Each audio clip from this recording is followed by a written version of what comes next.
네, 김법성입니다. 정은학생 파이널 수업했던 거 첨삭하도록 하겠습니다. 기본적으로 가톨릭 때는 짧고 시간이 기니까요, 명확하고 분명하게 써주는 게 아주 중요합니다. 그걸 꼭 기억을 하시고요.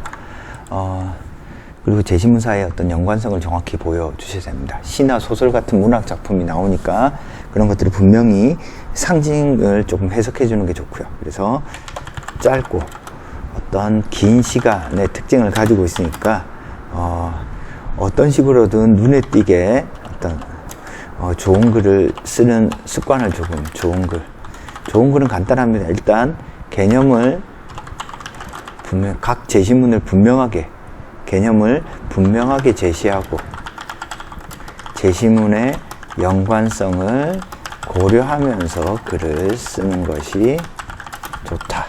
자, 그 다음에 시나 소설 같은 상징이 많이 나오니까 이것을 상징을 어떻게 하라고요? 적극적으로 해석하는 것이 필요함. 알겠죠? 자, 보겠습니다. 가에서 한 노인은 기계를 갖고 있으면 기계에 계속 마음을 써서 정신과 성격이 불안정해짐으로 도를 닦을 수 없게 된다고 주장한다.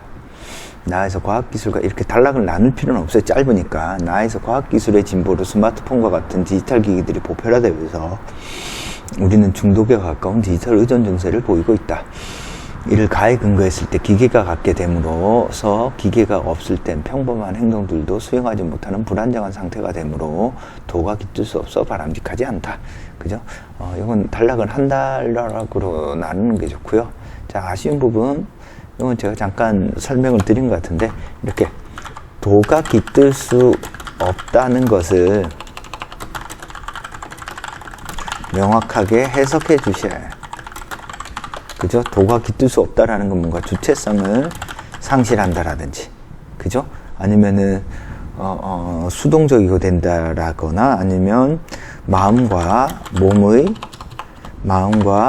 몸이 불일치한다거나, 아니면 조화를 깬다거나, 이런 말들을 좀 더 분명하게 써주는 게 좋습니다. 그래서 1번 문제는 크게 문제가 되거나 그러지는 않는데요. 이게 이 정도 수준의 글을 대부분 학생들이 쓰기 때문에 문제입니다. 즉, 틀린 건 없지만 안정적으로 통과되는 글은 아니라는 거죠. 알겠죠? 무슨 말인지. 그래서 총평을 하게 되면 한 B뿔 정도 될 것 같아요. 많은 학생들이 이 정도 쓰기 때문에 글을 쓸 때 어떻게 해야 된다고요? 어디서 점수를 딸까? 이걸 고민을 조금 해봐야 됩니다. 어디서 따죠? 동양고전은 상징적인 텍스트이니까요. 상징적인 텍스트이므로 도라든지 인이라든지 이런 것들을 상징을 적극적으로 해석하자. 알겠죠? 자, 그래서 1번은 조금 아쉽습니다. 이제 틀린 부분은 없지만 조금 감점은 되는 부분은 없지만 이제 안정적이고 탁월한 어떤 느낌이 조금 덜 든다. 생각을 해보세요. 가는 좀 어렵죠. 그죠? 그러면 가를 얼마나 잘 이해하는가가 중요한 요소니까 가에 등장한 도, 순백함 이런 말들을 좀 적극적으로 해석하는 게 좋겠습니다. 자, 2번 보겠습니다. 다의 화자가 드러내고자 하는 문제점을 밝히고 가라마를 활용해서 해결 방안을 기술하라. 그래서 다에서 새로 생긴 번지는 물질적인 변화의 결과이고 본래 살던 성북동 비둘기는 변화 전의 자연적 상태이다. 다의 화자는 물질적 변화로 인해 자연적 정신적 상태의 것들이 피해를 입은 상황을 드러내고자 했을 것이다. 자, 좀 아쉽네요. 그냥 문제점을 물었으니까 문제점을 직접적으로 서술하자. 자, 논술을 간단해요. 논제를 보면 논제에 직접적으로 답하는 게 아주 좋습니다. 그리고 그렇게 답한 이유를 제시하면 되죠. 생각을 해봅시다. 문제점을 밝히라고, 야, 문제가 뭐야? 이렇게 물으면 우리 어떻게 문제가 이거야! 라고 답할 거 아니에요.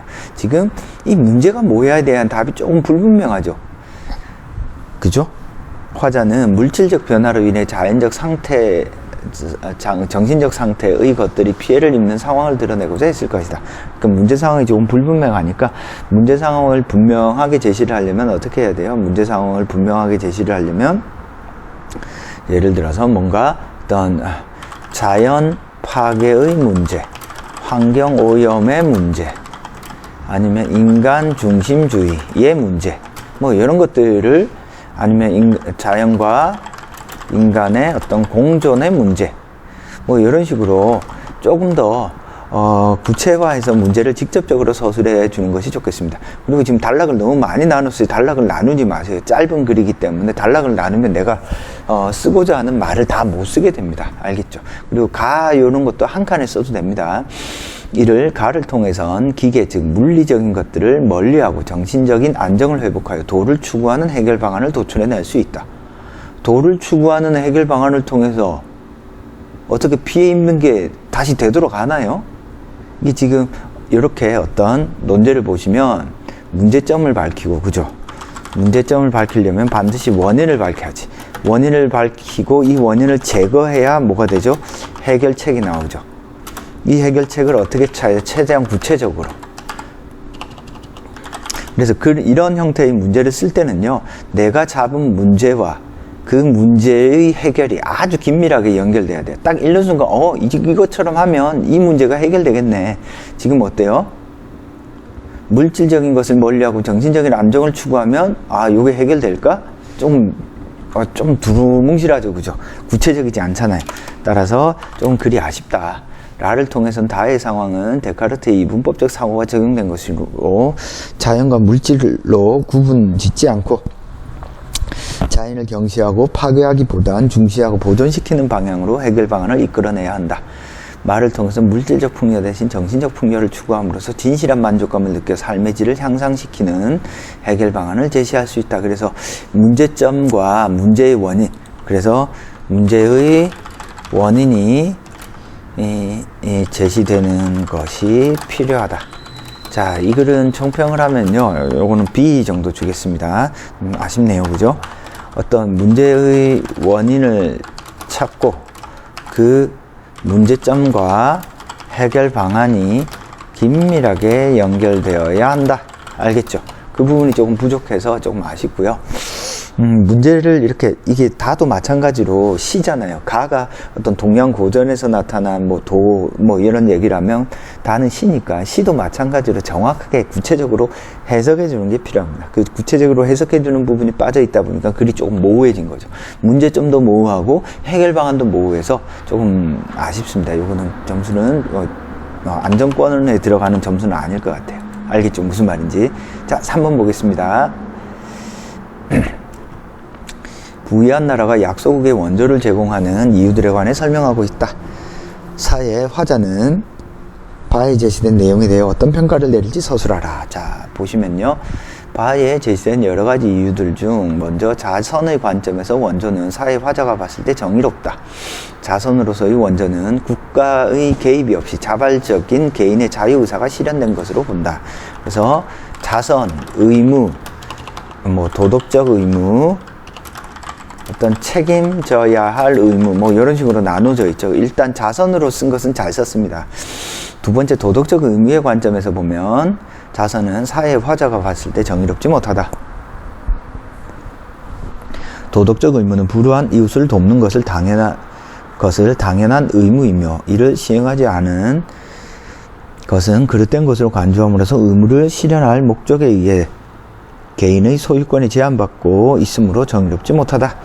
그죠? 이제 개인이 가지고 있는, 사가 말하고자 하는 개인이 취득한 당연한 권리를 침해하는 것이다 라는 거죠. 그죠? 마지막 의무의 관점에서 원조는 사의 화자가 볼 때 정의롭다. 약소국의 시초는 강대국의 부정의한 과정의 착취이므로 강대국의 원조로서 이를 고정하려는 의무는 정의로울 수밖에 없다. 수밖에는 붙여서 씁니다. 오케이, 지금 세 가지를 나누어서 서술했네요. 그죠? 요거는 이제 총평을 하면 A, 감점이 없겠습니다. 논제의 의도를 명확히 이해하고 서술함. 그죠? 그래서 앞부분에 사의 관점이 어떤 건지를 조금 간략하게 써주는 게 좋겠네요. 사의 관점은 사회 정의를, 개인의 어떤 소유권을 보장하는 것으로 이해하고 있죠. 그죠? 그죠? 그래서 그 관점을 이제 조금 정리정돈을 해주면 조금 더 글이 좋을 것 같습니다. 이렇게 세 단락은 짧은 글이잖아요. 세 단락으로 나눌 필요 없습니다. 그래서 전체적으로 짧은 그림에도 불구하고 자꾸 단락을 나눠서 쓰는데요. 그렇게 하지 말고 한 300에서 400자 정도는 한 단락으로 쓰자. 알겠죠? 그래서 일부러 단락을 나누어서 쓸 필요는 없을 것 같습니다. 그래서 전체 앞부분에 1번, 2번, 3번 쓴 거 보면은 일단 뭐 글 쓰는 능력이 떨어지거나 하는 건 아닌데요. 어떻게 내 실력을 조금 더 보여줄까? 요거에 대해서 좀 더 적극적으로 고민하는 게 좋고, 앞에서도 이야기했듯이 뭔가 개념적으로 압축적으로 조금 써주는 게 좋습니다. 그죠? 두루뭉실하게 쓰지 말고, 이렇게, 시나 소설 이런 것들이 나올 때는 상징이니까 전체 총평을 하면요, 압축적이고 개념적으로 쓰자. 그리고 좀 분명하게 서술하는 것이 필요하다.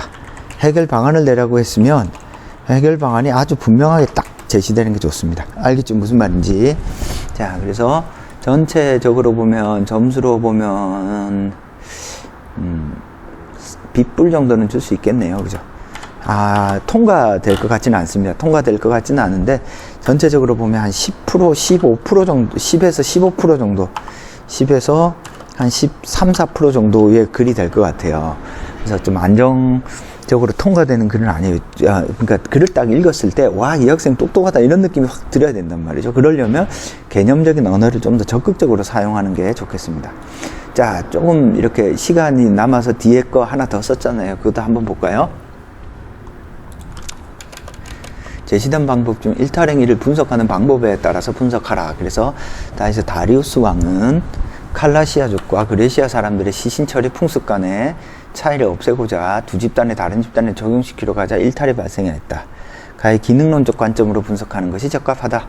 기능론의 관점으로 한 집단의 시신처리 풍습은 집단을 유지시키는 다른 요소와 연관성을 맺고 있다. 다리우스 왕의 시도는 이러한 유기적 관계를 끊어버림으로써 일탈이 발생한 것이다. 가히 갈등론은 계급 간의 충돌로 인해 일탈이 발생한다고 보는데, 나에서는 대립하는 두 계급이 언급되어 있지 않으므로 부적합하고, 상징적 상호작용의 일탈이라고 규정하는 타인의 존재로 낙인을 발생하지만 나에서는 타인이 존재하지 않으므로 부적합하다.